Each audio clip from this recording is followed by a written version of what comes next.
Muy bien, pues hace 15 días vimos el fin del gran paréntesis, Apocalipsis 12 al 14, y probablemente ustedes se acuerdan que yo mencioné que parece que Juan usa la frase apareció en el cielo una gran señal en 12:1 y en 15:1 vi otra señal en el cielo grande y admirable para marcar el comienzo y el fin de este, este paréntesis que viene siendo otra visión en medio de la visión que vamos a retomar ahorita. Ahora, el hecho de que en el versículo 12:3 tenemos la misma frase, debilita un poco lo que estoy diciendo, pero todavía no puedo entender, explicar por qué la frase viene dos veces al principio, porque está muy claro que la mujer y el dragón no son dos visiones, sino dos figuras en una sola visión. De hecho, tienen interacción ahí. Bien, entonces, pues, vamos a descubrir, pues ya creo que también eso alcanzamos ver hace 15 días, que retoma las series de 7, los sellos en capítulo 6, con un sello en 8, las señales en los capítulos 8, 9 y la última en el 11. Y pues es la señal, según 15:1, la señal grande y admirable. 7 ángeles que tenían las 7 últimas plagas. Con eso, Juan nos da a entender que esta no es una advertencia, esta ya es la aplicación final de la ira de Dios y pues lo repite para que quede muy claro con las cuales la ira de Dios es consumada. Les recuerdo que vemos algo semejante en el capítulo 10, entre la sexta trompeta y la séptima. El ángel dice que en el tiempo de la séptima trompeta vendrá el reino de Dios o vendrá el fin. Ya no habrá, él le dice literalmente, no habrá más tiempo, entiendo, tiempo para el arrepentimiento, para tomar la decisión antes del fin. José, Alfredo, bienvenidos. Estamos en este Apocalipsis 15. Entonces, ahora, estos 7 ángeles aparecen o salen en el versículo 6. Entonces, los primeros versículos son una introducción a esta presentación de la ira de Dios y ayudan a que interpretemos de manera correcta lo que tenemos aquí. Uh, Quiero darles otro ejemplo de esto porque es algo que normalmente no aprendemos en interpretar la Biblia, eso de títulos. Nosotros sí estamos acostumbrados a las divisiones de capítulos y casi todas las versiones modernas, aparte de los capítulos, tienen títulos y subtítulos que ayudan a encontrar algo. No estoy hablando de eso, estoy hablando de palabras que el autor incluyó originalmente en su libro y van a entender mejor, pues leyendo aquí 15:1 y todo el capítulo 15 por un lado y por otro lado Génesis 1. Yo me acuerdo una vez en un estudio de Génesis, pregunté, ¿qué es lo que Dios creó en el primer día? Y una hermana, normalmente tenemos estos entusiastas que son muy rápidos para contestar, normalmente tan rápido que no lo piensan primero. Pero en este caso, ella podría haberlo pensado 2, 3 horas y me hubiera dicho la misma respuesta, que es los cielos, la tierra y la luz. Ella gritó muy rápido, mucho más rápido que yo lo dije. Entonces le hice ver, mira hermana, los cielos no puede ser creación del primer día, porque aparece el cielo en el segundo día. Y tampoco la tierra, porque la tierra aparece en el tercer día. Entonces, Génesis 1:1 es un título. En el principio, Dios creó los cielos y la tierra. Y podemos entender las palabras, y lo hizo de esta manera.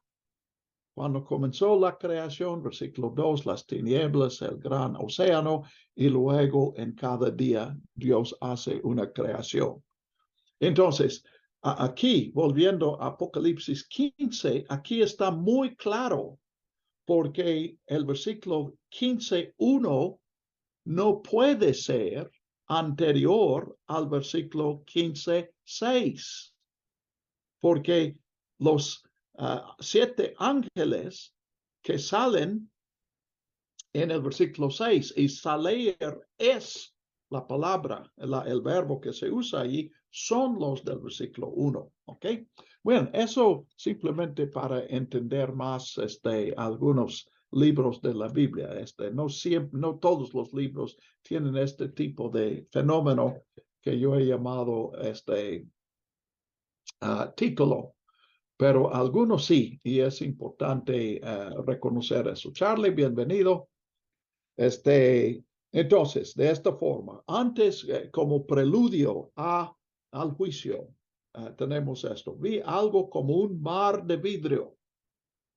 Ahora, dice algo como, pero yo entiendo que el autor está haciendo referencia al mismo mar de vidrio que vimos en el capítulo 4. Entonces, recordando eso, sabemos que aquí estamos en la presencia de Dios, y este es el mar de vidrio que está delante de su trono. Pero aquí viene mezclado con fuego. Probablemente, pues, la interpretación que más me convence de este fuego es que este es el juicio final acercándose. Aquí noten el simbolismo de copas, el simbolismo de fuego. Nosotros tendemos a pensar que las copas es una señal, y el fuego es literal. Yo creo que esa no es buena interpretación, tampoco buena hermenéutica. Todas las figuras, cuando estamos hablando de las realidades últimas, el fin, el juicio final, el castigo final, el infierno, el cielo, yo creo que es correcto decir, o sea, pensando, tratando de entender, concluyo que no hay ninguna descripción literal de ninguna de estas cosas, por la simple razón que nadie jamás ha visto esas realidades.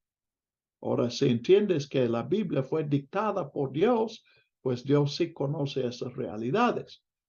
Pero aún si decimos eso, si Dios lo describe de forma exacta, pues nosotros no entenderíamos lo que Dios dice, porque las únicas palabras que nosotros entendemos son las palabras que tienen sentido en nuestro mundo. Entonces, les invito a acompañarme en reflexionar sobre esta verdad. Algunos de ustedes pueden dar fe que logro mi propósito cuando digo que mi propósito en enseñar es que sepamos en algunos renglones menos de lo que sabíamos antes. si tenemos una idea que es incorrecta, entonces perder esa idea es logro, es aprendizaje. Entonces, mar de vidrio y a los vencedores sobre el mar. Vi algo como un mar de vidrio mezclado con fuego y a los vencedores sobre la bestia y su imagen y el número de su nombre. Los que han vencido al mal. Y aquí yo creo que lo más central que yo puedo describir lo que han vencido es en términos que ya les he usado en el capítulo 13. Han logrado vivir no para ser servido, no en competencia con otros para ganarles y estar mejores que ellos, tener más que ellos o vivir mejor que ellos, sino que han logrado servir, vivido una vida de servicio y así vencen. Estaban de pie. Ahora, esto nos recuerda la misma frase al final del capítulo 6, ¿quién puede estar de pie delante de Dios? Y luego en el capítulo 7, que sí hay personas de pie delante de Dios. Entonces, vencieron, pueden acercarse a Dios de pie y no caer destruido por sus pecados. Pues aquí por el sacrificio de Jesús, también por su fe y también por sus obras. Vamos a ver en el capítulo 20. Estaban de pie sobre el mar de vidrio.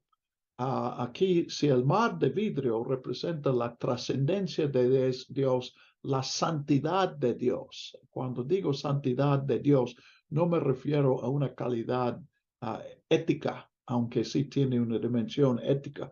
Estoy hablando del hecho de que Dios no es parte de nuestra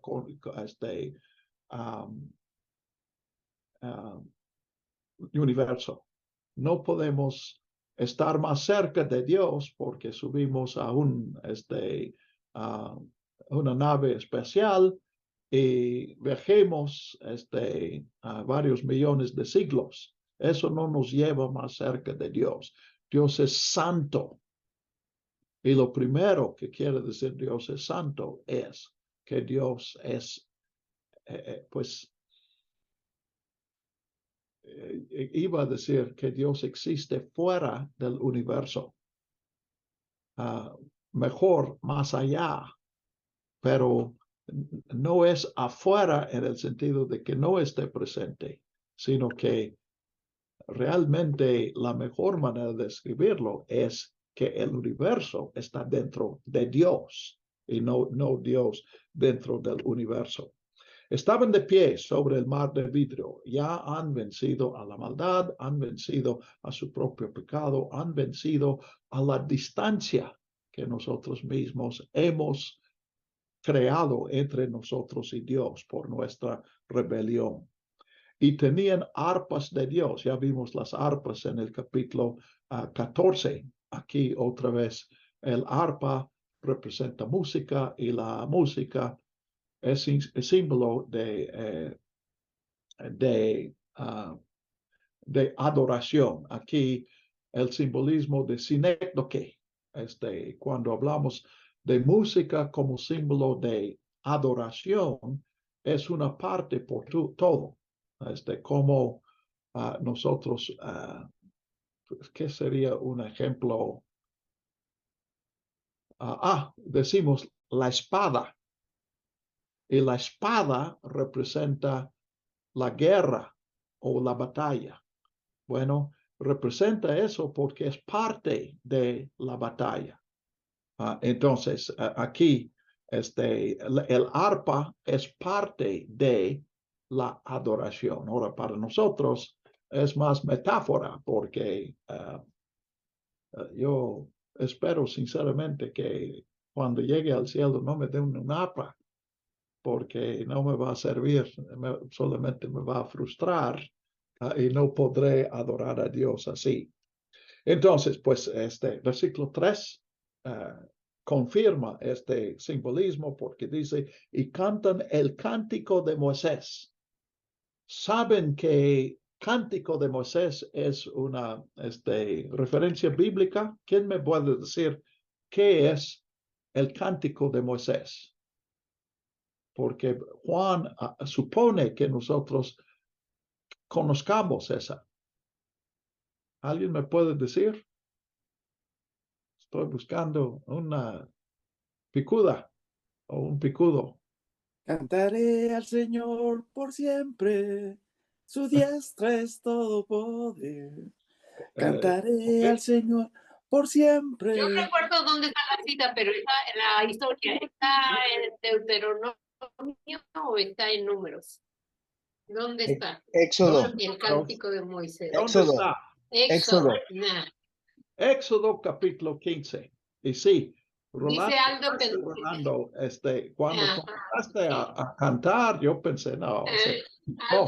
Pero sí, ese canto usa las palabras del cántico de Moisés. Pero luego dice, y el cántico del Cordero. Bueno, aquí también hay toda una historia. Jeremías, por ejemplo, dice, ya no van a celebrar el éxodo de Jeremías, desde Egipto, sino un nuevo éxodo.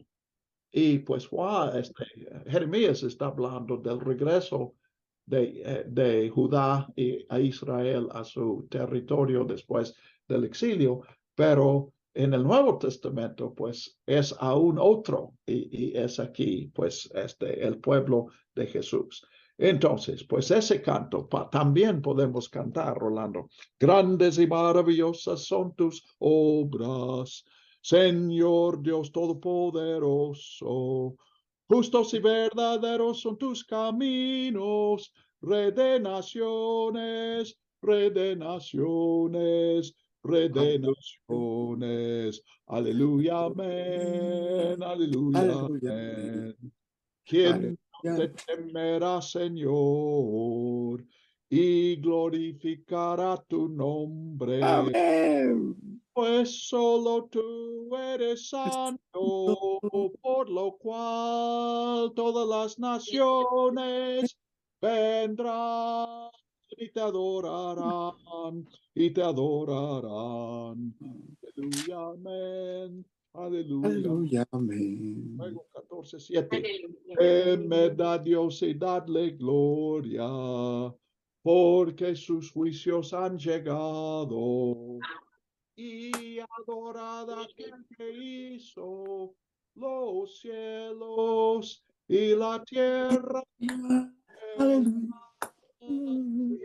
fuentes de las aguas. Aleluya, amén. Aleluya, amén. Aleluya, amén. Aleluya, amén.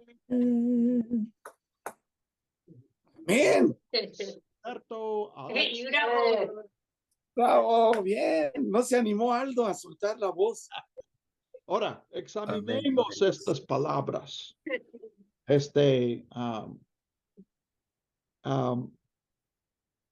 Comienza, pues, el Señor Dios Todopoderoso es Yahvé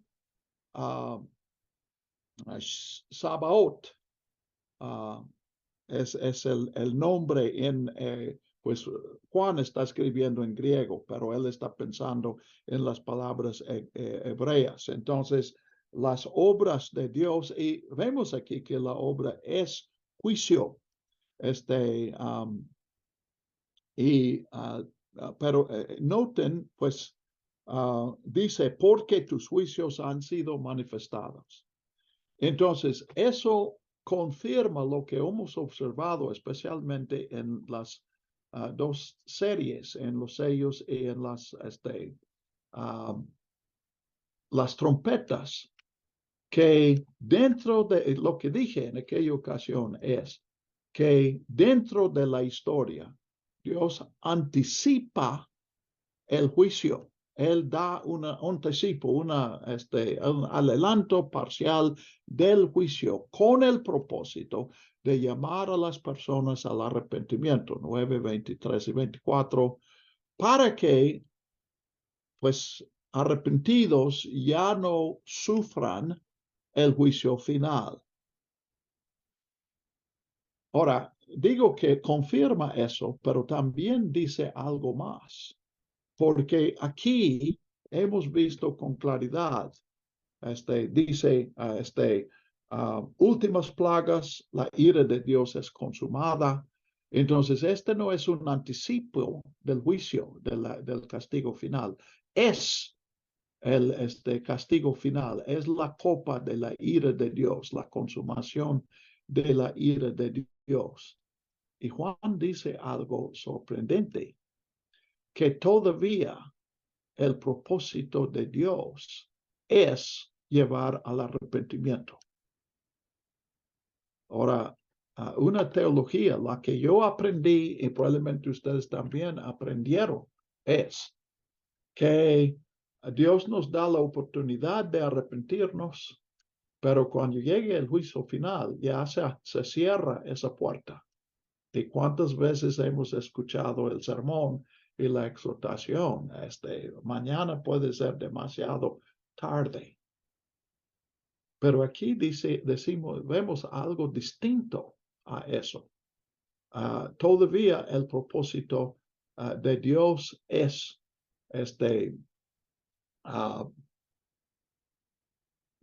es arrepentimiento, que la gente se arrepienta y así tema y glorifique el nombre de Dios. Y en este versículo 4, pues otra sorpresa que nos llevamos es, ¿quiénes temen y glorifican a Dios según este versículo? Temer, glorificar y adorar, yo entiendo que son sinónimas, obviamente tienen matices distintas, pero Juan no está diciendo tres aseveraciones, sino una con tres repeticiones. Entonces, les pregunto en el versículo 4, bueno, de hecho Juan hace la pregunta y luego él la contesta, aunque él la pone en negativo. ¿Quién no temerá el nombre de Dios? Analícenlo. Charlie, ¿estás ahí? ¿Estás analizando? Alfredo, ¿sí lo estás viendo? Gilberto, me parece que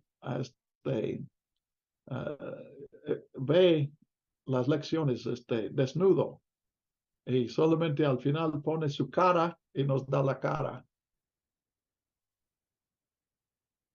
José, no me has contestado en mucho tiempo.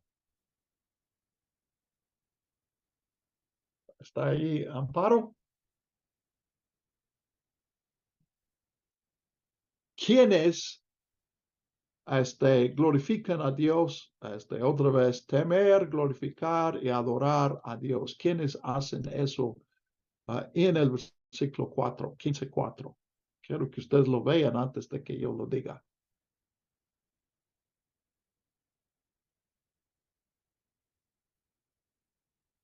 Estoy buscando palabras de este versículo. Charlie, adelante. Pues, hermano, no sé si estoy entendiendo bien, pero no sé por qué cada vez viene a mi mente esta idea que ya habíamos comentado en la reunión pasada sobre el tema del universalismo otra vez, ¿no? Yo veo aquí esta idea de que, pues, si todos van a adorar a Dios, si todos van a, entran dentro del plan de Dios, pues entonces yo creo que no hay nadie que no adore a Dios, ¿no? Entonces, la respuesta que yo puedo ver aquí, ¿quién no te temerá? Pues nadie, yo creo que nadie al final, Exacto. ¿no? Y, Sí. y viene a mi mente eso, ¿no? Ok, excelente, Charlie. Entonces, el autor no hace esta pregunta para recibir una respuesta. Es lo que se llama una pregunta retórica, porque la respuesta está implícita en, sí, tal vez en la pregunta o cuando menos en su contexto. Entonces, cuando dice, ¿quién no temerá? Quiere decir nadie. No habrá nadie que no tema a Dios. Y viene una segunda vez, Charlie. No lo mencionaste, pero después de la pregunta, él repite la frase, el concepto universalista. ¿Dónde? ¿En qué palabras? Charlie. Cuando dice todas las naciones, ¿no? Todas las naciones vendrán. Todas las naciones. Ahora, aquí, ¿han escuchado alguna vez de este versículo, probablemente de otro, que dicen, bueno, eso quiere decir representantes de todas las naciones, no quiere decir todo individuo? ¿Han escuchado eso alguna vez? No, no necesariamente en Apocalipsis, pero sí ese concepto, que habrá personas de todas las naciones. Kela, tú dijiste que sí.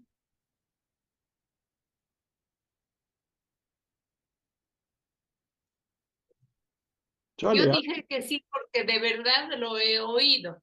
sí, Lo he sí, yo oído también. acerca Sí, Kela. de eso. Ujú. Gracias, gracias. Charlie. Sí, hermano, no sé, yo, por mucho tiempo yo había pensado también esto, pero con la idea de que a lo mejor, si ellos vienen a adorar a Dios, pero porque no, probablemente porque no tengan otra opción, yo entendía que esta era la idea de que ellos van a venir a adorar y van a adorar a Dios, pero porque ya no tienen otra opción, o sea, ya no les queda más que pues lo van a tener que hacer porque de alguna manera, pues Dios es el fuerte y a lo mejor incluso pensando, o a lo mejor nosotros estamos acostumbrados a pensar tal vez que la adoración es algo que nosotros traemos a Dios por voluntad propia, no por obligación, a diferencia de personas como estas que tal vez van a venir obligadas. Digo, no sé, a lo mejor el concepto está, Sí. lo he entendido mal.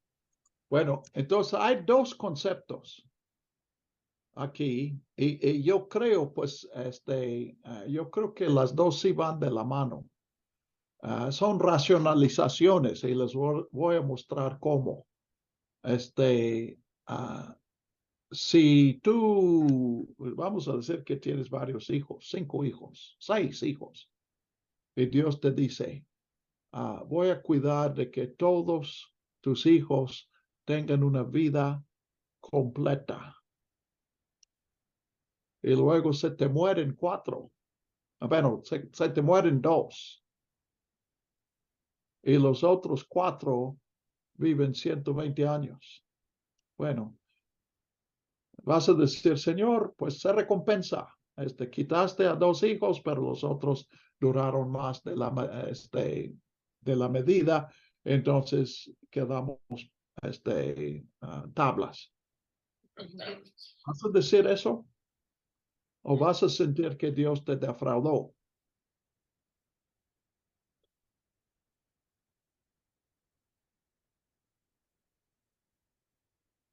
Uno, pues no sé por qué no quieren decir la respuesta, pero la respuesta es obvia. Yo no sé si están pensando o si están tímidos, pero no creo que su silencio indique que no sepan, porque si ustedes sí tienen pues ese es instintivo en nosotros, es lógico en nosotros. No, todos los hijos quiere decir todos los hijos. Ahora, ¿y quién? Vamos a hablar de los mismos 6 hijos. ¿Quién dice, ojalá que uno de mis 6 hijos me ame en representación a los demás? ¿Quién quiere que alguno de sus hijos le ame? ¿Ven? Ningún padre, ¿verdad? Rolando y Josué están diciendo ninguno. Exacto. Cuando queremos que nuestros hijos respeten, que respondan a nuestro amor, queremos decir todos. Y si dices, bueno, y si tienes 2 hijos, pues quiero que ambos me amen. Y si son 4, todos. Y son 6, 8, todos. Son 8, bueno, ve a ver. Yo creo que también. No, cualquier número es todos. ¿Ok? Entonces, ¿y qué tal si digo, y si no me respetan, pues voy a ver que sí me respeten? Por eso estoy guardando mi palo o algo para disciplinarles. Es lo mismo que tu hijo te respeta porque lo puedes castigar o que el hijo te respeta porque te ama. ¿Ven la falacia de eso? Gracias, Charlie, por mencionarlo y Kela por No es lo mismo. confirmarlo. Ujú. Entonces, tenemos esta idea que cuando decimos que Dios es Padre, cuando Jesús dice Dios es Padre, que sí es Padre, pero no como nosotros. Es Padre de tiempo parcial. Por cuando está juzgando no es Padre. ¿Ven que esa es blasfemia? Lo que Charlie dijo, yo lo he escuchado en cuanto a Filipenses 3. Toda rodilla se doblará y Dios los va a obligar a confesar que Jesús es Señor. Piensen, ahora acabamos de ver Apocalipsis, bueno, ya tiene un mes, pero vimos Apocalipsis 13. Los que adoran a la bestia porque la bestia tiene poder para castigarlos si no lo hacen. Charlie, no se daban cuenta, pero cuando dijeron eso, estaban diciendo que Dios es la bestia.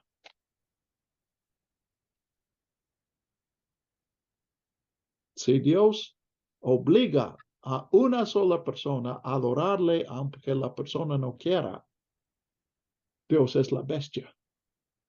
Pero Dios no es la bestia. Volvamos a Génesis 2.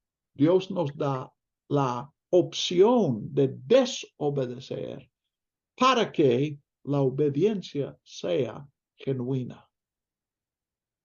Entonces, lo que Dios quiere no es tener representantes de todas las naciones. De hecho, en los años 90, eso fue de auge en las misiones y hubo personas importantes en el movimiento misionero que disponían de grandes recursos, lo que serían bueno, yo creo que cientos de millones de pesos. Y su entendimiento del propósito de las misiones era que haya representantes de cada etnia. Hacían una lista de las etnias no alcanzadas y enviaban misioneros a estas etnias no alcanzadas para ganar a algunos. El propósito no era ganar a toda la etnia, era algunos que pueden representar, porque su doctrina era que Jesús no puede regresar mientras hay etnias que no contienen creyentes. ¿Ven cómo podemos desviarnos cuando ponemos la lógica encima del amor? Ahora, hombres, veo aquí varios hombres casados como yo. Aprendan de sus esposas. Las mamás, yo creo que, bueno, tal vez hay excepciones, pero es imposible encontrarlas. Las mamás nunca hacen ese error. Las mamás tienen el don de poner al amor encima de la lógica. Entonces, pues aquí, cuando Dios dice todas las naciones vendrán y adorarán, en lugar de interpretar, o sea, tenemos una doctrina que no todos van a salvar, y entonces usamos la lógica para ajustar lo que tenemos aquí, pero se nos olvida el corazón de Dios. Creen ¿cuál es el número que va a satisfacer a Dios? Dios, ¿amas a los mexicanos? Sí. ¿Quieres que los mexicanos te sirvan, que sean tus hijos, que se acepten y te obedezcan? Sí. Pues ¿cuántos mexicanos? ¿10 millones? No, más. ¿20 millones? No, más. ¿30 millones? No, más. ¿99% de los mexicanos? ¿Qué mamá se conforma con la lealtad de 99% de sus hijos? No, la mamá siempre está concentrando en el 1% y buscando eliminar esta última el último desperfecto del amor. Y Dios más. Dios es más mamá que tu mamá. Entonces, todas las naciones quiere decir todos. Y volvemos donde llegamos hace 15 días, Charlie. Ahora, entendiendo eso, no elimina los lugares que hablan de una separación, que el resultado del juicio son dos grupos. No podemos encontrar esa imagen de juicio final en ninguna parte de la Biblia que sugiera que finalmente todos los humanos vayan a estar en una misma categoría. Siempre hay dos. Entonces, primero entendamos lo que 15, 3 y 4 está diciendo. Y luego luchemos para formular doctrina. No hagamos nuestras doctrinas y luego ajustemos a la escritura para apoyar nuestra doctrina. Si es así, ya no estamos estudiando la Biblia, estamos prostituyendo la Biblia. ¿Ok? Entonces, aquí no tenemos una predicción. Bueno, la forma es una predicción del final. Pero al lado de eso, la Biblia tiene otra predicción del final. Y en ese contexto, pues ya ustedes pueden repasar la grabación. Creo que fue hace 15 días, sino 22 días que vimos eso. Y yo di mi entendimiento de lo que significa esta contradicción. Pero no falsifiquemos el corazón de Dios. Una vez yo estaba precisamente aquí, creo que 15, sino en el capítulo 15, Apocalipsis 16, en un estudio. Y un hermano en el estudio muy listo, tenía dones de estudio, dones de liderazgo. Y él tomó la palabra y dijo, pues hermano, sí, Dios ama, Dios es misericordioso, pero sí hay un límite. Y allí toda esa semana estaba su hija, 4 años, todos los días en el estudio, preciosa la hija. Y yo le dije, ¿cuál es el límite de lo que tú harías por tu hija? Y él reconoció que lo había atrapado y dice, no hay límite. Y dije, bueno, no creo que tú ames más que Dios. Pero hay millones de cristianos que piensan que Dios no ama como sus propias mamás aman. Eso no es blasfemia, eso es glorificar el nombre de Dios.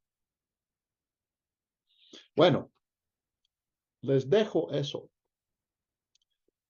Entonces, pues yo sí estoy viendo unas Yo doctrinas. quisiera decir Sí, algo. claro. Yo sí quisiera decir algo. En ningún momento pienso yo en los límites del Señor ni en el corazón de Dios. En todo Padre y sobre todo en nuestro Padre Celestial, seguramente Él ama a su humanidad como quiera que sea. Mucho más, pero mucho más, infinitamente más que una madre puede amar a sus hijos, ¿sí?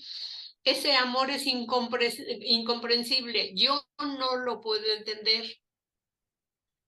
¿Por qué? Porque como padres seguramente nosotros sí tenemos un límite al amor, digamos, porque somos seres humanos. Ajá. Pero lo que yo sí digo es que la humanidad sí está dividida. No estoy hablando del Señor, estoy hablando de la humanidad. La humanidad, en la humanidad hay gente mala. De verdad, gente mala. Y cuando hablo de malo, no estoy hablando de una persona que peca y que le pega a sus hijos o a su mujer. No, que ya trae en sí mismo la maldad encima y que todo lo que absolutamente hace, lo hace por maldad, ¿sí? Yo no sé la mente ni el corazón ni nada de Dios, pero sí me es incomprensible si esa persona no quiere acercarse a Dios, si esa persona no le interesa relacionarse con Dios. Cristo fue claro cuando dijo, el que quiera venir en pos de mí, sígame, ¿sí? Entonces, sí me causa un poquito de, no el amor de Dios ya dije desde el principio, sino que seguramente yo sí estoy convencida de que en el juicio final va a haber dos grupos. Sí, Va a haber pero dos grupos y lo por que eso va a estamos haber buscando juicio. no es nuestra Sí, opinión. pero yo no soy, sí, pero yo no soy quien va a decir quién va a estar en un grupo y quién va a estar en otro. No. Yo lo único que digo es que a lo mejor como dice usted, estoy siendo muy lógica, ¿no? Pero Pero disculpa, Dios es un Dios. Ela, pero no está siendo muy lógica, Sí, porque tú dijiste que hay dos grupos y luego mencionaste solamente uno. sí. Entonces, eso no es lógico. Y tenías razón, hay personas que son malas. ¿Y quiénes son? Somos nosotros. Entonces, Pero hay unas más malas no hay que dos grupos. No hay dos grupos. Hay es un uno solo. grupo. Creo que Pablo tiene una palabra para nosotros cuando decimos esas cosas. Romanos 2:1. Por lo tanto, no tienes excusa, oh hombre.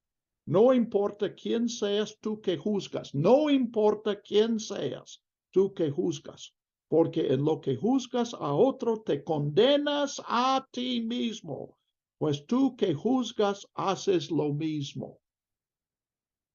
Entonces, tenemos que concluir, si hay personas tan malas que Dios no los puede salvar, entonces no hay nadie que tenga esperanza de estar reconciliado con Dios.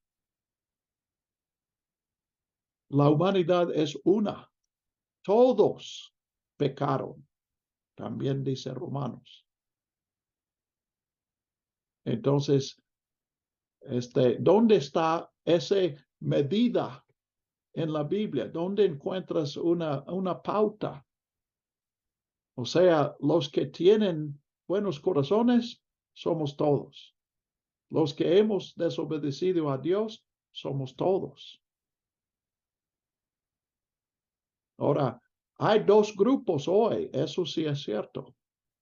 Pero también es cierto que todos pertenecemos a ambos grupos.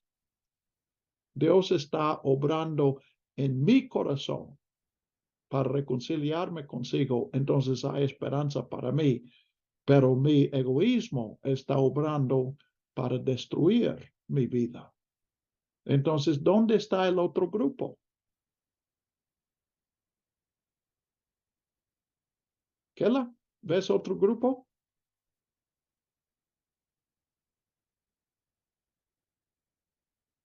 Apagaste el micrófono.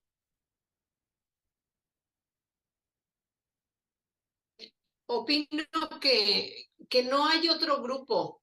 Yo solamente estoy en conflicto porque hay personas que deliberadamente no quieren seguir al Señor ni Sí, creen en Dios. A sí, eso me refiero. De que sí, todos sí. somos pecadores, sí, pero Esos existen. Me consta porque yo soy uno de ellos. Sí. Hay personas que resisten a Dios en el narcotráfico, en las cárteles, los cárteles. Y hay personas que resisten a Dios en un púlpito, como yo, y como Orlando, y como José, y como Aldo. Entonces solamente hay un grupo. Entonces, cuando dice todas las naciones, Dios está diciendo todas. Entonces, si dices eso, pero entiendo que tú crees eso, pero aquí no estamos buscando, tratando de entender qué creemos, sino qué nos dice la Biblia. Entonces, ¿cómo interpretamos Apocalipsis 15:4? ¿Quién Perdón, es tan hermano, malo que Dios ya no lo ame? Porque la perdón, hermano. salvación no se basa en nosotros, se basa en su Claro. amor. Orlando. Lo que sucede, y quizás le lleguen a usted noticias, pero lo que estamos viendo en estos días en México es la barbarie, hermano. O sea, hasta se sacan fotos cuando están con una gran metralleta matando a un Claro. hombre al que le dispararon 1000 balas. O sea, entonces cuando dice Kela, es que de verdad hay malos de Malolandia. O sea, son gente sin escrúpulos que entregan cuerpos descuartizados en la puerta. O sea, Un dice uno, costal. Amén. no, Amén. no. Es que, Hermano, Sí. a mí, Ante eso no podemos creer, pero eso no cambia lo que Dios está diciendo. El hecho de que nosotros no podemos creer no quiere decir que la Biblia diga otra cosa. mm, ¿Quién pidió la yo, palabra? yo, Aldo. Sí, Aldo. yo no sé quién es más malo, el que se saca esas fotos o el que cree que su hermano es menos amado por Dios porque aplaude o porque habla en lenguas. ¿Me explico? Creo que sí. Porque realmente nos ponemos en una posición de que el bueno soy yo y los demás son los malos. Sí, así es el Y problema. eso yo entiendo, pero eso no les niega que Dios los ame y que Dios los está buscando. Porque, o sea, porque que sean malos malotes no dice que Dios no los ame, es más, dice que Dios los ama más y los está buscando más. Según lo que Jesús hace en los evangelios, él tiene más conflicto con nosotros que vivimos en la iglesia que con los malos malotes. Porque ese es el conflicto de Jesús. Nosotros que sabemos de Jesús, nosotros que sabemos la verdad, que nos ponemos a creer que mi doctrina es más importante que la gracia y la misericordia. Y realmente creemos y separamos desde yo, mi iglesia, mi práctica, hacia los demás. Porque todavía veo iglesias donde te pelean por nos peleamos por cosas bien sencillas y mandamos a los hermanos al infierno. Y realmente decimos, si no cree con A, B, C, D, E, F, G, entonces se me hace que no es salvo. Y ese es, para mí es un conflicto de yo no sé realmente ahorita quién va a estar.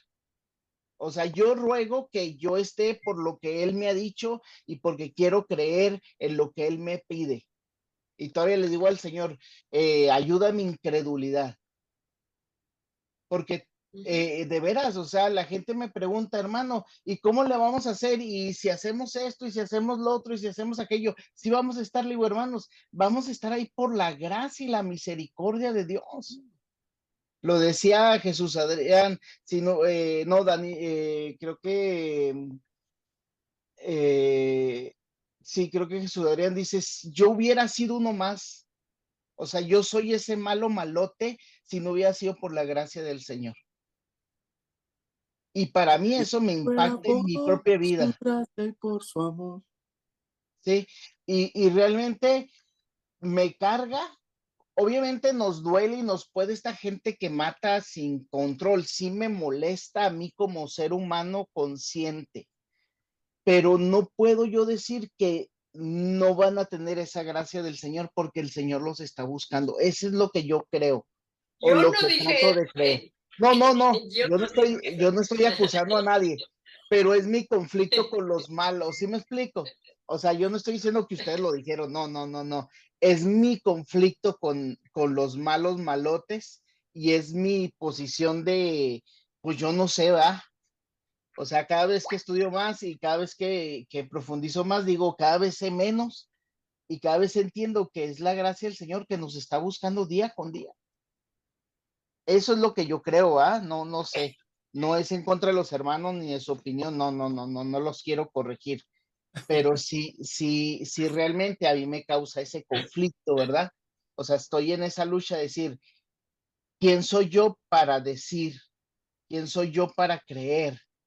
Si ese malo malote, en los momentos, la pregunta que me siguen haciendo, cristianos y no cristianos, y si en el último momento de la vida, como ese ladrón en la cruz, me arrepiento, ¿qué va a pasar? Y yo le digo, el Señor te va a tomar para él. Porque siempre estamos en ese momento para hacer un cambio de vida. ¿Qué tan malo malote para que Dios nos llene de su gracia? Yo creo que no hay límite. Muy bien. Vamos a escuchar a José y luego Kela. Bueno, Ricardo, yo lo que creo es que el amor de Dios no tiene límite. Él ama a todos. Y tenemos Juan 3:6. Pero la pregunta que a mí me surge es, ¿todos amamos a Dios? No. Él ama a todos y no tiene límite. La pregunta mía es, todos realmente aman a Dios. Ok, gracias, José. Kela. Bueno, lo que a fin de cuentas, lo que yo les quise, y qué bueno que se produjo esto, porque es una clase, y yo siempre he pensado que en una clase uno va a aprender a oír lo que el maestro tiene para nosotros y a oír las opiniones de las demás personas, y uno crece, y uno va aprendiendo. Por eso estoy aquí. Lo que yo quise decir con mi pregunta es esta. No entiendo, mi razonamiento no me alcanza para entender cómo el amor, la gracia, la misericordia de Dios puede ser tan grande, porque yo no lo puedo entender. A fin de cuentas era a eso. Y lo que yo les preguntaba, ¿qué pasa con esta gente? Te encuentras costales de gente descuartizada, te encuentras muchachas, mujeres violadas, ¿no? ¿Qué pasa con esta gente que comete estas cosas? ¿Qué pasa con esas cosas fuera de la natura. Yo no entiendo, mi razonamiento no me alcanza a entender el grande y magnífico amor de Dios. A eso es a lo que yo quería llegar, que ustedes dijeran, ¿cómo es esto, no? Que es tan grande que mi cabecita es muy pequeña para poder entender un poquitito. Gracias. Bueno, Los quiero mucho. no es, yo estoy muy contento. Eso es lo que quería, que realmente estemos procesando eso, luchando con esas palabras. No es mi propósito que ustedes adopten mi conclusión, sino que luchen por sí mismos y que ustedes puedan experimentar la tentación de ajustar a la escritura para que esté de acuerdo con mi corazón y no ajustar a mi corazón para estar de acuerdo con la Biblia. Este es el peligro que quiero advertirles, que podemos caer en eso. Entonces, yo creo que, pues, Romanos está hablando de esto y los sellos y las trompetas, lo que tú has descrito, Kela. Yo creo que lo que Dios quiere es que nosotros digamos lo que tú dijiste, no cuando miremos solamente a ellos, sino que podamos mirar a nuestro propio corazón y decir lo mismo. ¿Cómo es posible que Dios ame tanto a mí? ¿Ok? Charlie, vamos a pasar adelante. A la De hecho, humanidad. ni siquiera hemos llegado a lo más difícil. Entonces vamos a avanzar, pero Charlie, adelante. Sí, hermano, estaba pensando ahorita bueno, desde hace un momento que comentó usted sobre cuando pensamos en los límites y aquella pregunta que le hizo usted a aquel alumno, ¿no? De cuál era el límite con su hija. Yo algunas veces he hecho esta pregunta en la iglesia, en la escuela dominical, sobre todo a las mamás, y les he preguntado si ellas aman tanto a sus hijos que se irían con ellos al infierno. Si sus hijos se van al infierno, si ellas están dispuestas a irse con ellos por ese amor que tienen. Y bueno, y pues siempre dicen que no, ¿verdad? Siempre dicen, yo no sé si ahí aparezca un límite, pero siempre dicen que no. Pero eso me hace pensar en el amor de Dios. O sea, si Dios ve a alguien de sus hijos o alguno de ellos se va, en este caso se pierde, o se va al infierno como lo entendemos nosotros, si Dios se va con él, pensar en el amor de Dios, no sé, o si está mal planteado, hermano, no sé. Sí, mira, sí, yo he estado luchando con esto por años, literalmente, y sí tiene muchas dimensiones, y parece que Charlie tiene la intención de mencionar todos ellos. Y te felicito, Charlie, pero debemos entender que el asunto de la Biblia no es la salvación. La Biblia no está hablando de la salvación. La Biblia es un mensaje mandado a nosotros por un Dios que nos ama y quiere una relación con nosotros. Una relación que solamente es posible cuando nosotros la queremos, cuando decidamos nosotros entrar en esa relación. Entonces, no estoy diciendo que vayan a estar salvos en su separación de Dios. Eso sería absurdo. De hecho, Charlie, lo que tú estás diciendo, vamos a invertirlo. ¿Qué tal si estos hijos, si sus madres podrían cancelar la decisión de su hijo y tomar su propia decisión que van a estar en el cielo? Para esas personas, el cielo sería peor que el infierno, porque en el cielo están cerca de Dios, del Dios que han rechazado. Entonces no habría peor infierno para tal persona que la presencia de Dios. Entonces lo que Dios está haciendo en nuestras vidas, no simplemente cancelando una decisión que tomamos, sino transformándonos para que seamos personas que quieran estar con Dios. Es lo que Dios está intentando hacer en todos los seres humanos, en todas las naciones, para tomar la palabra aquí. Entonces, mi propósito no es que tú llegues a cierta conclusión. Mi propósito es que realmente entiendas estos versículos y que veas lo que yo mencioné a Charlie, que interpretar eso en el sentido que todos no quiere decir todos. Es una travestía, es una blasfemia al amor de Dios. Porque no hay nada que tú puedes hacer para que Dios te ame más que ya te ame. No hay nada que puedas hacer para que Dios te ame menos que te ame. Y esto es cierto de los malos malotes. Eso es cierto de los peores. ¿Ok? Sigan, no vamos a poner más palabras aquí, pero sigan analizando eso y desafortunadamente, bueno, no sé si afortunadamente o desafortunadamente, vamos a tener que volver a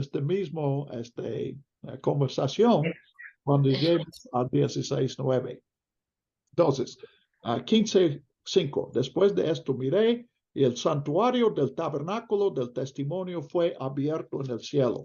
Ya les mencioné, les recuerdo que yo entiendo que en este versículo Juan está regresando a 11:19. Fue abierto el templo de Dios que está en el cielo. Entonces, en la narrativa que comienza en el capítulo 4, perdón, en el capítulo 4, el trono de Dios en el cielo, esa narrativa, ya estamos volviendo a esa narrativa. Y el vínculo, el paréntesis son los capítulos 12, 13, 14. Y el vínculo que nos vuelve a la visión anterior es el templo abierto. Y este versículo 6, del santuario salieron los 7 ángeles que tenían las 7 plagas. Pues eso es otro vínculo, porque los sellos eran 7 plagas y las trompetas eran 7 plagas. Entonces aquí también tenemos 7 plagas. Estaban vestidos de lino limpio y resplandeciente. Eso nos hace pensar en los sacerdotes, especialmente el sumo sacerdote en Éxodo, ceñidos alrededor del pecho con cintos de oro. El cinto del sumo sacerdote en Éxodo es de lino. Entonces yo creo que el oro aquí sugiere que son reyes, pues no literalmente reyes, pero esta es una función real.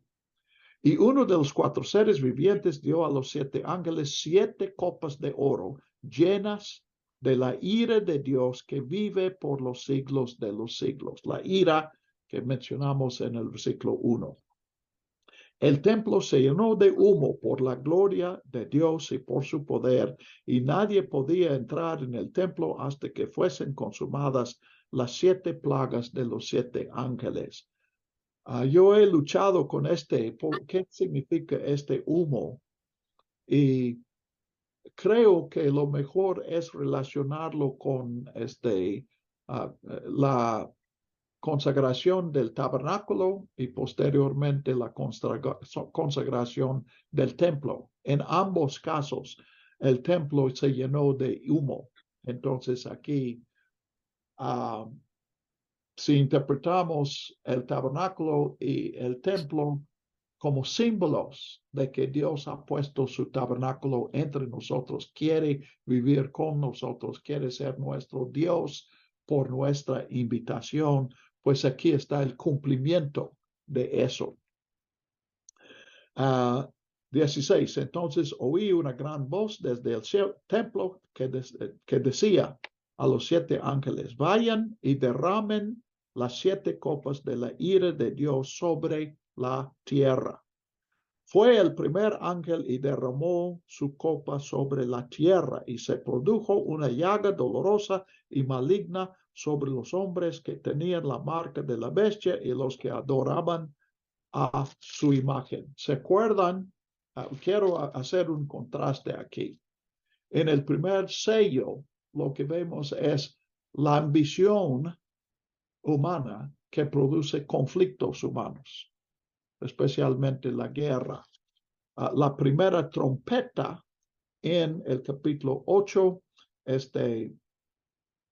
7, es un granizo que quema la tercera parte de la tierra y de las plantas. Pero aquí el primer ataque es directo sobre el hombre. En los 3 casos, el primero afecta al hombre, pero en los sellos y trompetas afecta al hombre de manera indirecta. Aquí es directa, una llaga sobre los hombres que tenían la marca de la bestia y que los que adoraban su imagen. Otra diferencia es que el primer número en aquellos 2 casos afecta también, pues afecta a toda la humanidad, a los que adoran la bestia y los que adoran al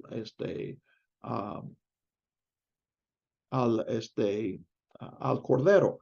Y aquí, ya que este es el juicio final, como esperamos, la ira de Dios se aplique exclusivamente a los seguidores de la bestia, a los que han rechazado la relación con Dios, a los que viven para ser servidos y no han vivido para ser servidos y no para servir. 3. El segundo ángel derramó su copa sobre el mar y se convirtió en sangre. Tenemos la misma imagen en una de las trompetas, sangre, mar en sangre. Pero aquí dice sangre como de muerto. Entonces, sangre ya no rojo, sino negro. Pues como la sangre se vuelve corrupta después de la muerte. Otra vez, es un símbolo, pero este es el simbolismo. Y murió todo ser viviente que estaba en el mar. Ya no es la cuarta parte, ya no es la tercera parte, es todo ser viviente. Este es el fin de la vida. El tercer ángel derramó su copa sobre los ríos y sobre las fuentes de las aguas y se convirtieron en sangre. Aquí, como vimos en el caso de las trompetas, Juan desglosa la primera plaga en Egipto, el mar y también los ríos y fuentes de agua, y se convirtieron en sangre. Ahora, entonces, noten aquí en 5, interpretación de esto. Oí al ángel de las aguas decir: justo eres tú que eres y que eras el santo, porque has juzgado estas cosas. Porque ellos derramaron la sangre de los santos y de los profetas, tú también le has dado a beber sangre, pues se lo merece. El tercer ángel, el ángel de las aguas, 5, versículo 5, parece la interpretación más lógica para mí es que este es el tercer ángel del versículo 4 y se llama ángel de las aguas porque es el ángel que derramó la copa sobre las aguas. Es posible, si rompemos ese vínculo entre 4 y 5, es posible ver aquí un ángel que tenga hoy responsabilidad por las aguas. Yo no veo que eso eche a perder la interpretación. Yo creo que es la misma, pero creo que es más natural entender que es el mismo ángel en el versículo 4 y en los versículos 5 y 6. Entonces, es ley de talión. Ellos derramaron la sangre de los santos y los profetas, y ahora Dios, tú, versículo 6, les has dado a beber sangre, pues se lo merecen. Otra vez, yo creo que en términos de juicio, del juicio de Dios, la ley de talión es para que entendamos la causa de nuestro sufrimiento. Si Dios quiere que el sufrimiento nos estimule a arrepentirnos, es necesario que nosotros asociemos nuestros sufrimientos con nuestros delitos, nuestra rebelión contra Dios. Entonces, la ley de talión sirve para eso. Y luego, noten en el 7, oí al altar decir. Ahora, en el Apocalipsis nunca hemos escuchado a un altar hablar. Pero aquí la referencia al altar nos lleva a un evento que vimos antes en Apocalipsis. ¿Alguien sabe qué es? Pues ya les perdí a mi público. Veo a Rolando y Alfredo y Kela. ¿Hay más personas aquí? Ya regresó Joel. Este altar es un altar que hemos visto antes en el Apocalipsis. ¿Y dónde lo vimos? ¿Quién puede o quién quiere sugerir una respuesta a esta pregunta? ¿Qué es este altar? ¿Dónde lo vimos antes? La vimos antes. Lo vimos antes.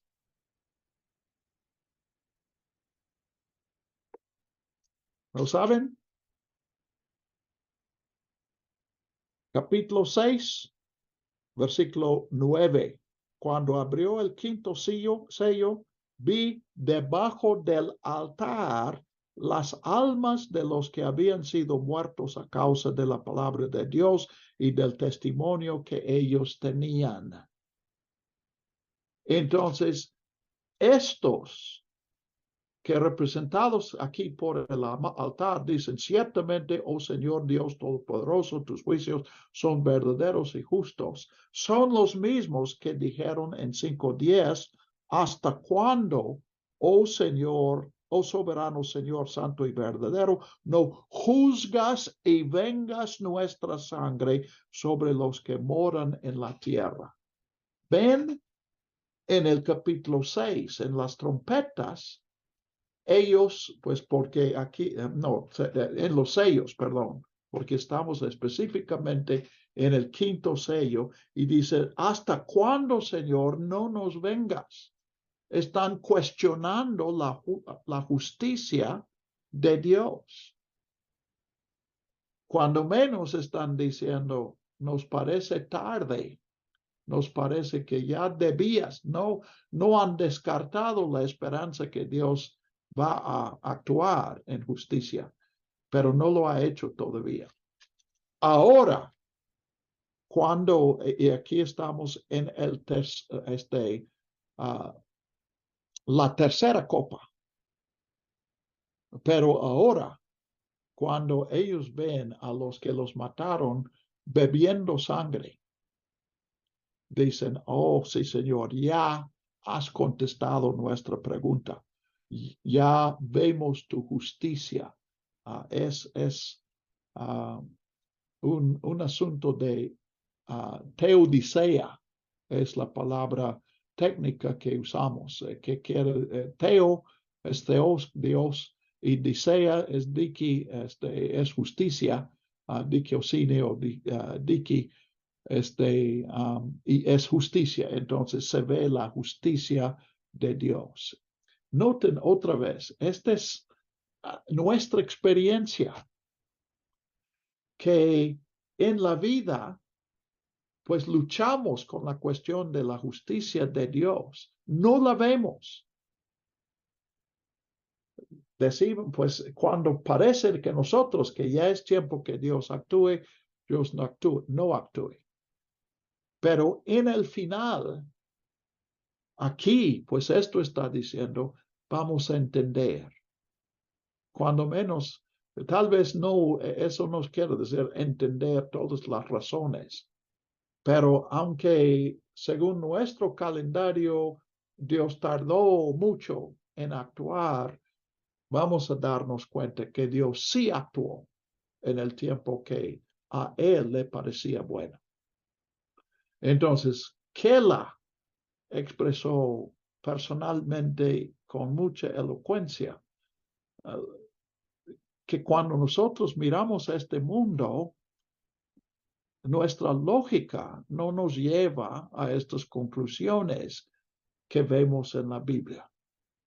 Entonces, sí, aquí, Apocalipsis 16:7 está diciendo, vendrá un día en el cual no tendremos que simplemente creer, porque Dios es fiel, creemos en Dios, entonces creemos que Dios va a ejecutar la justicia, que nosotros vamos a ver con nuestros propios sentidos que Dios sí está haciendo justicia y de corazón, no porque Dios nos obligó a decir algo en contra de nuestra voluntad, sino por nuestra propia experiencia. Decimos, ahora Señor, ya no cuestionamos.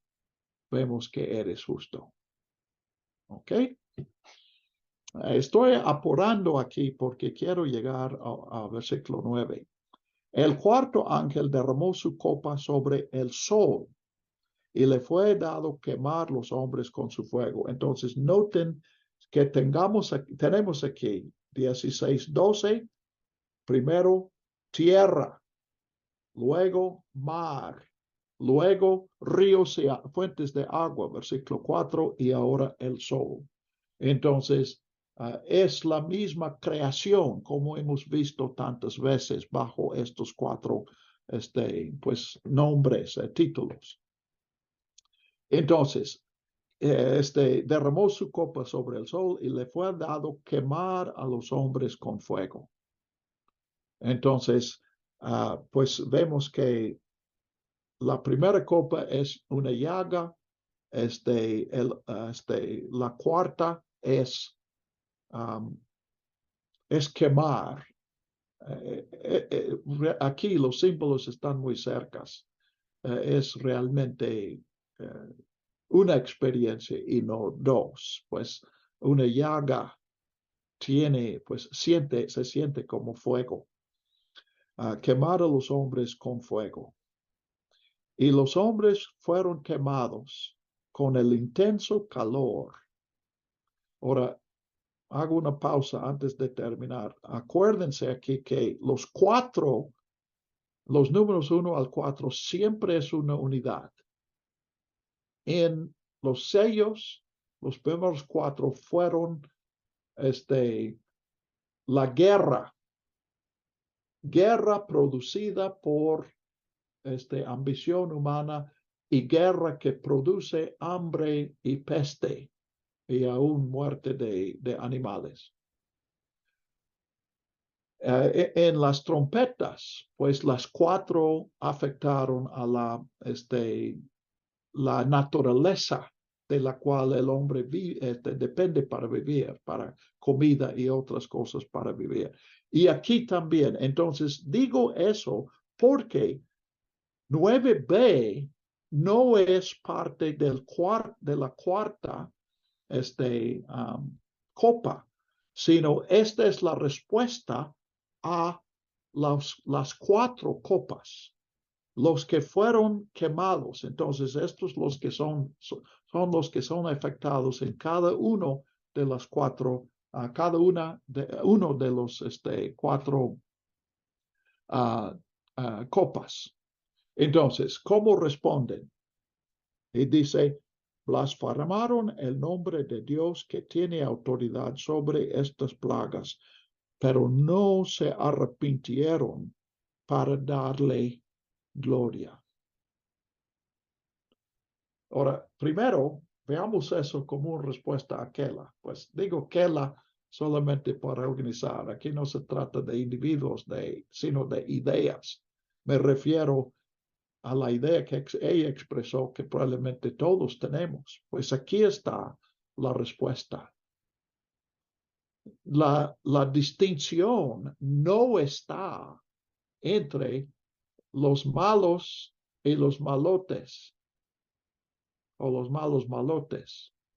La diferencia en el juicio aquí, pues díganme ustedes, los dos grupos, porque así sí hay, bueno, solamente se menciona un grupo en el versículo 9, pero está implícito aquí que hay otro grupo. Y bueno, en todo eso, en todos los 9 versículos, en el versículo 9, sí hay dos grupos. ¿Qué hacen estos dos grupos? ¿Qué determina a qué grupo perteneces? Según Apocalipsis 16:9, no busques la respuesta en tu mente, sino en las palabras que tenemos delante de nosotros aquí. ¿Quién quiere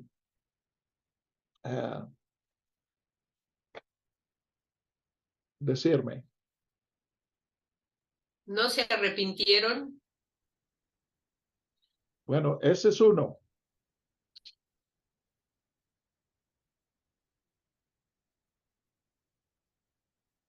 El otro es el que le da la gloria. Blasfemaron, blasfemaron, blasfemaron, Bueno, blasfemaron el nombre de es Dios. un grupo y no arrepentirse es otro grupo. No, es el mismo. Exacto. ¿Y el otro grupo cuál es? Los que dan gloria Los que dan gloria a Dios. a Dios. Ahora, noten aquí, hay dos descripciones de cada grupo. Los que blasfeman son los que no se arrepienten. Entonces, los que dan gloria a Dios son los que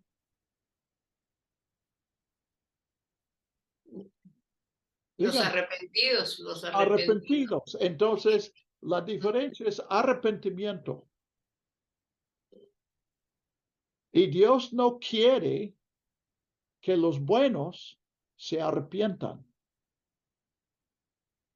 Solamente quiere que se arrepientan los malos, porque si los buenos se arrepienten, quiere decir que dejen de hacer lo bueno.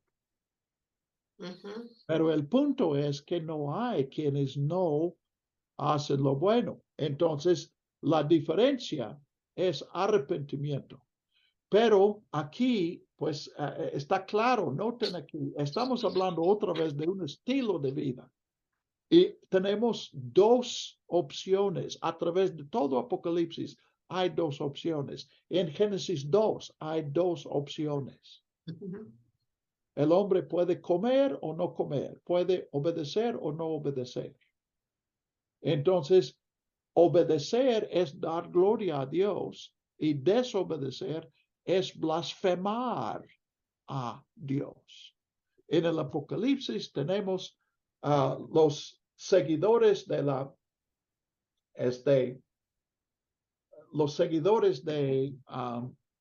bestia y los seguidores del cordero. Y no hay un tercer grupo. O sigues a la bestia o sigues al cordero. Hay los que viven para ser servidos o los que viven para servir. No hay otro grupo. Tienes que estar en uno de los dos. Más adelante vamos a ver Babilonia y la Nueva Jerusalén. Y todos pertenecen a uno o al otro. Y pues la Nueva Jerusalén corresponde a pues, ¿qué sería? Estoy pensando en una alternativa al lago de fuego. Pertenecer a Babilonia es finalmente pertenecer al lago de fuego. Pertenecer a la Nueva Jerusalén, pues es pertenecer a la Nueva Jerusalén, es la ciudad que es permanente y es lo que Dios quiere que una ciudad sea. ¿Ok? Entonces, pues aquí está. Yo creo que esta es la respuesta para todos nosotros.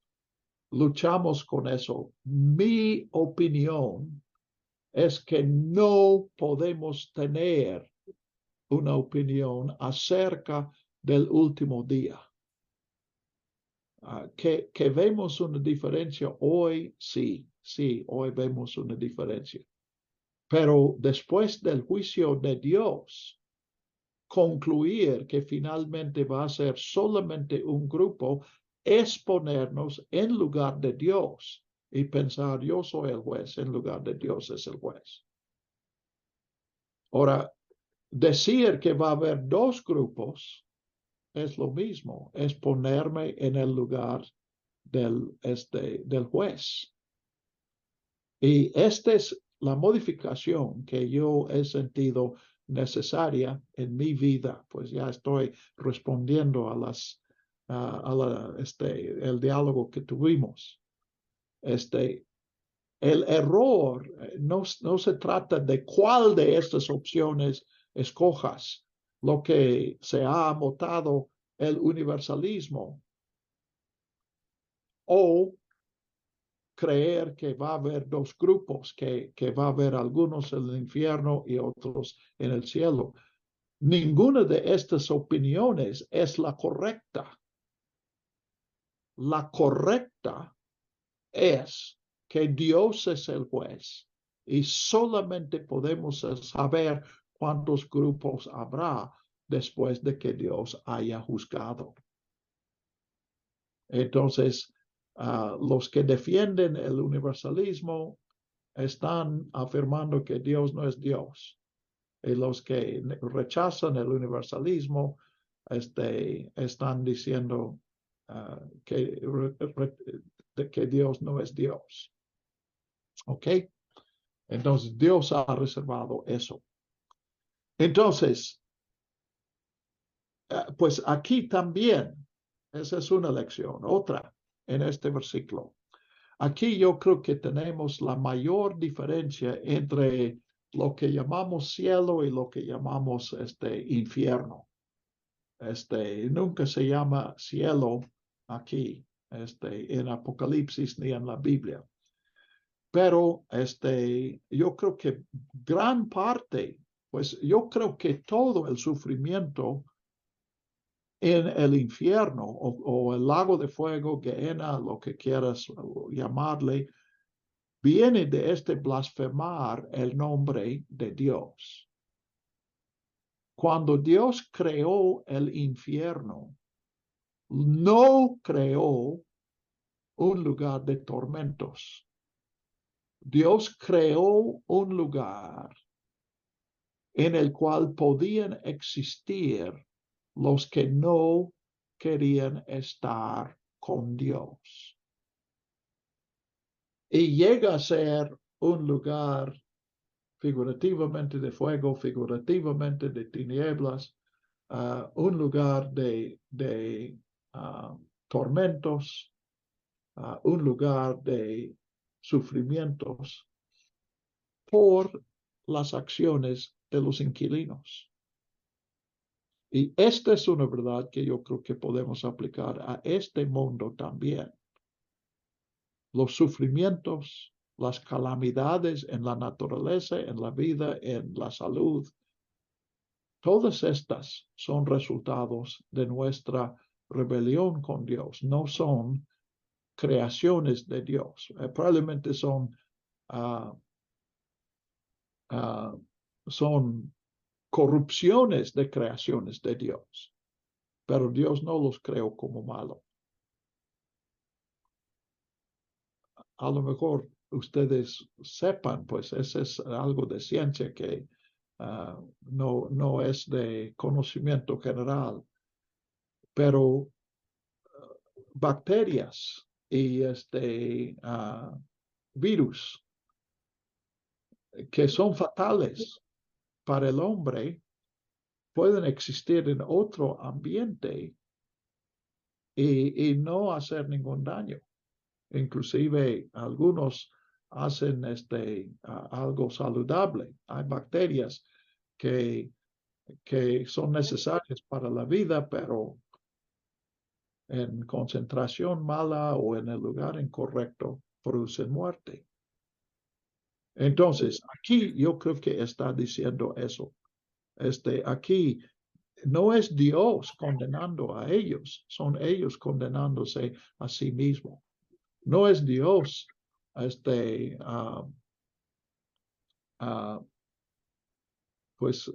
maldiciendo a ellos, sino que ellos están maldiciendo a Dios y esa maldición cae sobre ellos. ¿Ok? Pero hay una verdad más aquí, porque en el capítulo 9 entendimos, necesitamos volver a leer esos versículos, 9, 20 y 21.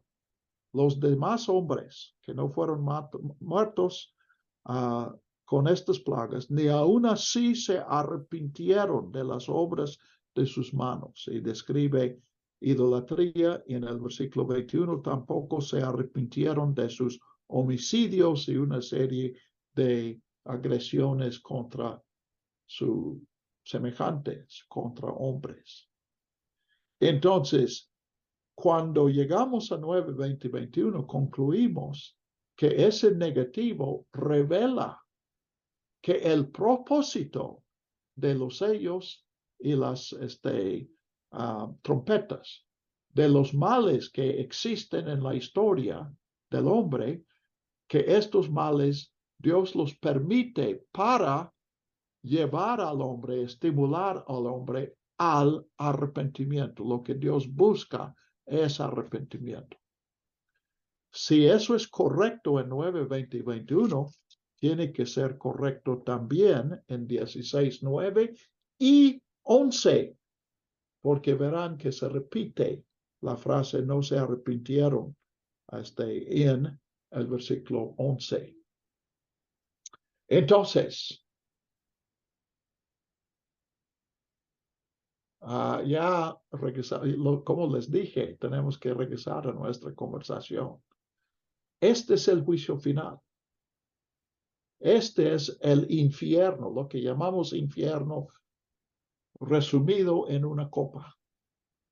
Y Dios todavía está buscando el arrepentimiento.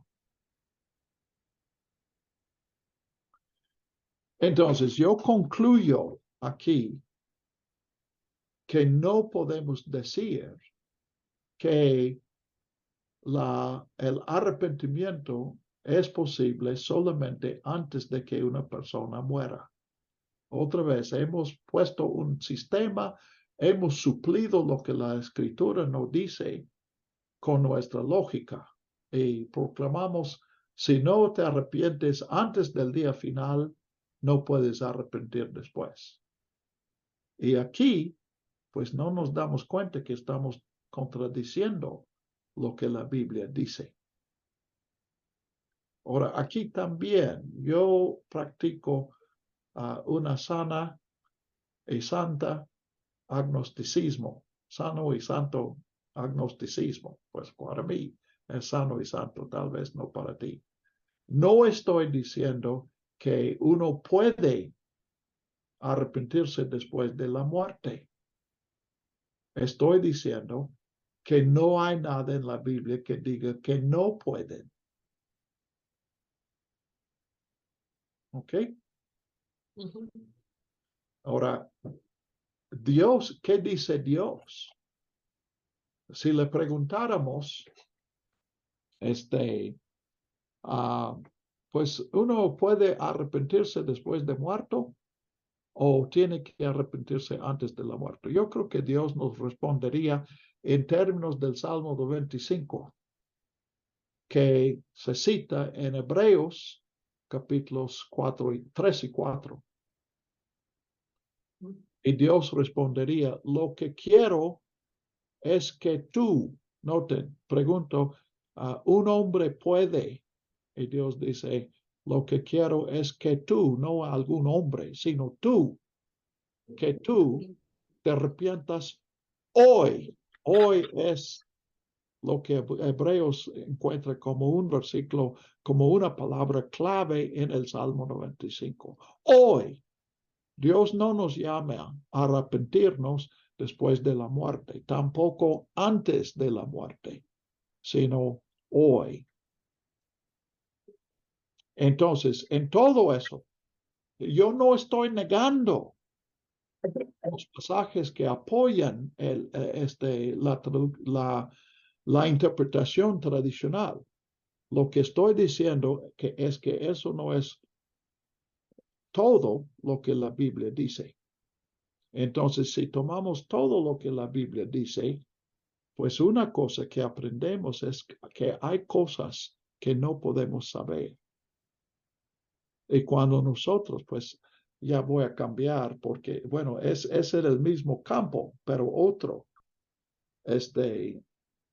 Yo creo que una gran mayoría, temo que sea el 90% de los cristianos, piensan que la Biblia menciona señales del fin. Yo he preguntado en estudios cuáles son señales del fin y siempre me responden. Cuando Jesús dijo, ni yo mismo sé cuándo va a ser el fin. Entonces, 90% de los cristianos en el mundo piensan que son más picudos que Jesús. ¿Eso no es blasfemia? Sí. Entonces, pues hemos dicho, la Biblia contesta todas tus preguntas y luego torcemos la Biblia para sacar respuestas a todas las preguntas, en lugar de ponernos a escuchar lo que dice. Entonces, me refiero a Kela, porque Kela fue tan elocuente, no es personal para ella, porque creo que lo que ella expresó ha estado y probablemente todavía está en todos nuestros corazones. Entonces, no estoy condenando a nadie porque piense esos pensamientos, son muy lógicos. Pero traigamos esos pensamientos a la Biblia, precisamente donde parece que la Biblia está contradiciendo esos sentimientos. Este es someternos a Dios, sometiéndonos a su palabra, y es arrepentirnos, y es aprendizaje. ¿Cómo podemos aprender algo nuevo si donde quiera que leamos en la Biblia confirma lo que ya creemos? Entonces, pues versículo 11, blasfemaron al Dios del cielo por los dolores y sus llagas, pero no se arrepintieron de sus obras. Entonces, estos versículos 9 y 11 me llevan a esta gran tragedia, esta verdad del infierno. Dios todavía está buscando arrepentimiento. Pero estas personas eternamente, cada día por la eternidad, rechazan el arrepentimiento y en lugar de eso blasfeman. Y no se dan cuenta que no es Dios que esté causando su sufrimiento, son sus blasfemias. Y para mí, esta es parte de la tragedia del infierno. Si el infierno es permanente, no es porque hay un límite al amor de Dios. Aquí, ¿cómo podría decir de manera más elocuente que la misericordia de Dios es eterna? Me refiero a los versículos 9 y 11. Entonces, si el infierno es eterno, es porque estas personas siguen rechazando el arrepentimiento durante toda la eternidad. Y si se acostumbran al sufrimiento y les sea más fácil aguantarlo, pues peor para ellos. Porque la verdadera tragedia del infierno no es el fuego, no es las tinieblas. El verdadero tragedia es que han perdido la oportunidad de andar con Cristo, de ser hijo de Dios. ¿Ok?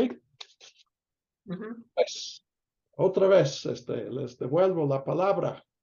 Charlie, Aldo, José, ¿qué dicen? Charlie. Pues, hermano, algo que yo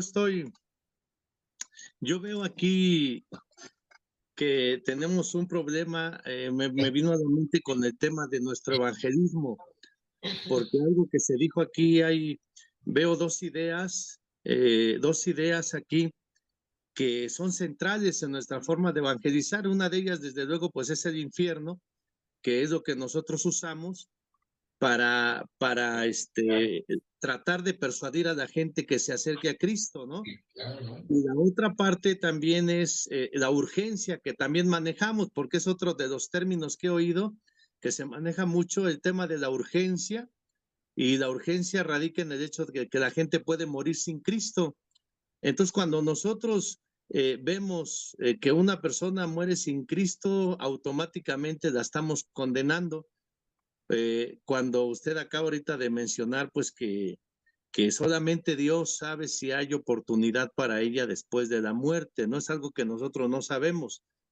Y estamos utilizando como herramienta de evangelismo algo que no sabemos, algo que no conocemos, ¿no? Entonces, como yo lo entiendo, pues esto nos obliga a replantear nuestra manera de evangelizar, porque los argumentos que hemos venido manejando y que nos enseñaron, hasta donde hemos visto ahorita, pues resulta que están distorsionados, que no es lo que la Biblia dice, ¿no? No sé si es mi percepción correcta. Gracias, Charlie. Lo has expresado muy bien. Todo eso que dices se me ha ocurrido a mí. Si te abres a la interpretación que yo sigo aquí, pues ya tenemos el versículo 15:4, el 16:9 y 16:11. Si tengo algo de razón en mi interpretación, ahí tenemos que enfrentar todo lo que tú estás diciendo. Y yo creo que es bueno que lo enfrentemos. Entonces, yo voy a dar el fruto de mis reflexiones, sí, sobre tiempo, sobre eso, pero no pretendo darte la solución. Tú tienes que encontrar la solución. Solamente estoy diciendo, probablemente yo he caminado más tiempo aquí que tú has caminado, entonces comparto lo que he descubierto por si te sirve. ¿Ok? Entonces, primero, he descubierto que el que acepta a Cristo porque no quiere ir al infierno, no ha aceptado a Cristo. Porque Jesús dijo, si alguno quiere servirme, que tome su cruz. Si tomas el camino de Cristo porque es el camino de menos sufrimiento, estás totalmente engañado y engañado por personas que conocen a Jesús. ¿Cómo nos atrevemos a hacer eso? Tú jamás prometerías una fortuna a algún chico para convencerle a casarse con tu hija. Primero porque no tienes una fortuna, pero aunque la tuvieras, tú no quieres a un yerno que se casó con tu hija porque quiere ser rico. Lo que quieres es un yerno que ame a tu hija. Pues aquí no es lo mismo. Entonces, estamos hablando de las bendiciones de adorar a Dios, de glorificar a Dios, no de los peligros de blasfemar a Dios. Entonces, sí, Charlie, yo creo que necesitamos cambiar lo que tú estás viendo como contradecir lo que he dicho. En cuanto al tiempo, otra vez hemos enseñado sin querer, hemos enseñado antes de la muerte. Pero no, Dios nunca dijo antes de la muerte, Dios dijo hoy. Y debemos decir, Dios te está diciendo hoy. Y cuando dices, porque mañana puede ser que te atropelle un camión y ya no puedes aceptar. Otra vez, esa no es obediencia. Obediencia es arrepentirme hoy porque Dios me está llamando a arrepentirme hoy. Si lo estoy haciendo, es como otra vez, piensen en el matrimonio. Dices a una chica, pues quiero casarme contigo. No puedo vivir ni un día más sin ti. Ella dice, pues sí, yo voy a ser tu esposa, pero no hoy, no hoy. Entonces, ¿cuándo? Bueno, te digo, ¿cuándo? El único tiempo, si yo estoy pensando en arrepentirme hoy, solamente hay un día en que lo puedo hacer. Si digo lo voy a hacer mañana, quiere decir hoy estoy diciendo no. Y yo creo que sí podemos hablar del peligro que cada vez que decimos no a Dios, estamos formando nuestro carácter. Cada vez que dices no a Dios, se hace más fácil decir no y más difícil ser sí. Entonces yo creo que podemos, con integridad y con respeto a la persona, hablar del peligro de decir no hoy a Jesús. Pero no es el peligro del camión, es el peligro de lo que está pasando en tu corazón cuando no mueres, cuando no te atropelle ningún camión. Y este es, pues, otra vez de estos versículos. Si hay personas que finalmente estén eternamente separados de Dios, en nuestros términos eso es inadecuado, pero en nuestras imágenes están en el infierno para siempre, están allí no porque Dios perdiera la paciencia, sino porque ellos dijeron no tantas veces que se volvieron incapaces de decir sí. Y aquí podemos hablar, pues cuando robas, se hace más falta robar. O si hablas, probablemente tú nunca has robado. Pero cuando te enojas con la gente, se hace más fácil enojarte de nuevo. Cuando actúas de una manera egoísta, se hace más fácil. Y viceversa, yo creo que también practicando la generosidad, el amor, el servicio a otros se hace más fácil. Nos acostumbramos, nos adiestramos para eso. Ahí está el peligro. Porque sí, pues de hecho, y aquí yo no sé si debes decir eso en el evangelismo, todos nosotros ya hemos pasado el punto donde podríamos arrepentirnos. Ese punto no está en el futuro de nadie, está en el pasado de todos. Nosotros ya hemos llegado a este punto donde solamente podemos arrepentirnos por una intervención de Dios, por un milagro. Pero decir, bueno, ya estoy en el mal camino, entonces voy a seguir en el mal camino, es absurdo, es tonto, es estúpido. Si estoy en el mal camino, pues debo dar media vuelta y intentar salir. Y si necesito ayuda, para salir a buscar la ayuda. Y sí sabemos dónde buscar la ayuda. ¿Ok? Ahora, Charlie, ¿sientes que eso responde, no digo bien o mal, pero sí responde a tu pregunta? Sí, hermano, sí, porque digo, es que me doy cuenta de que por muchos años hemos recibido eso y solamente lo hemos repetido, ¿no? Lo hemos repetido, tal vez porque no nos enseñaron o no nos desafiaron a reflexionar, a meditar, a analizar las cosas, simplemente a recibirlas y así como las recibimos, las repetimos, ¿no? Entonces, sí encuentro una respuesta y encuentro lógica y sentido en lo que está diciendo, ¿no? Okay.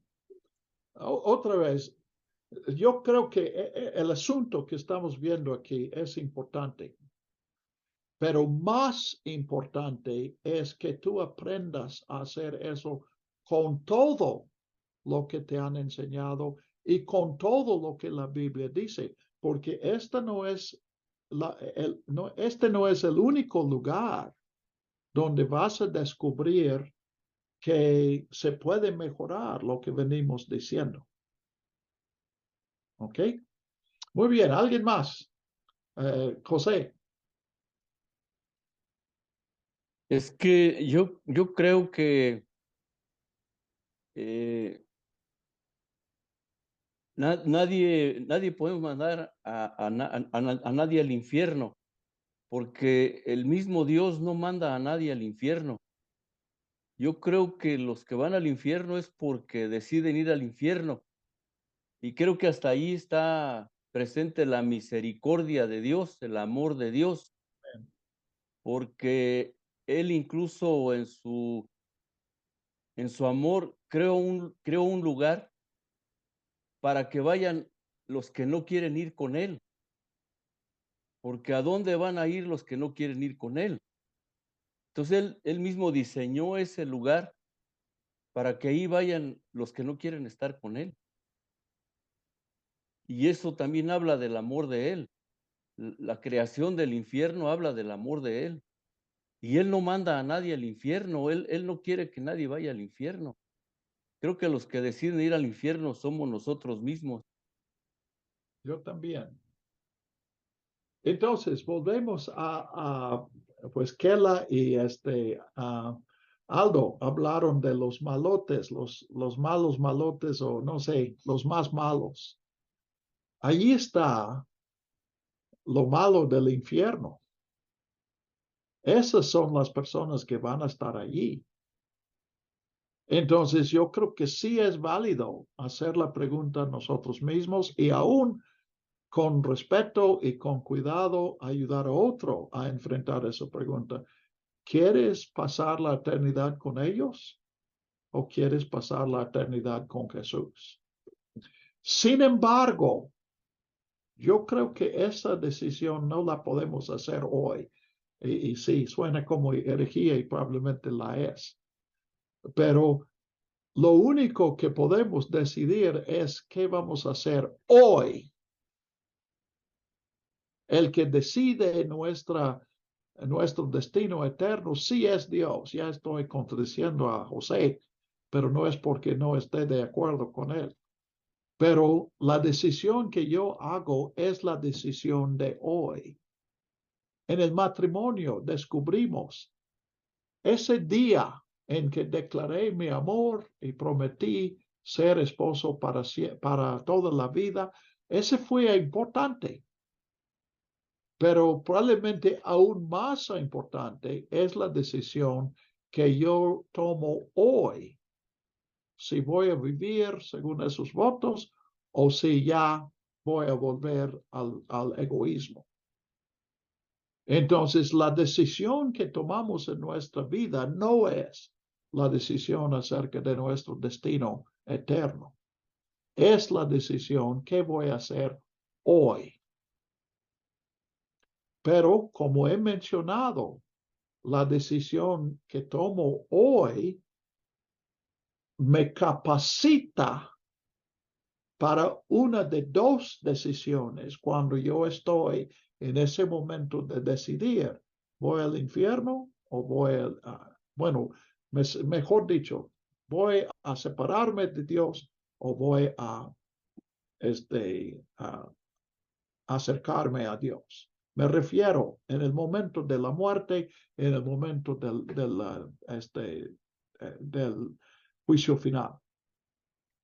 Yo no puedo tomar la decisión hoy que tome en aquel momento, pero tomando la decisión hoy de acercarme a Dios y no alejarme a Dios es entrenarme para la decisión correcta en el momento que José mencionó. ¿Ok? Así lo entiendo yo. Bueno, se acabó el tiempo.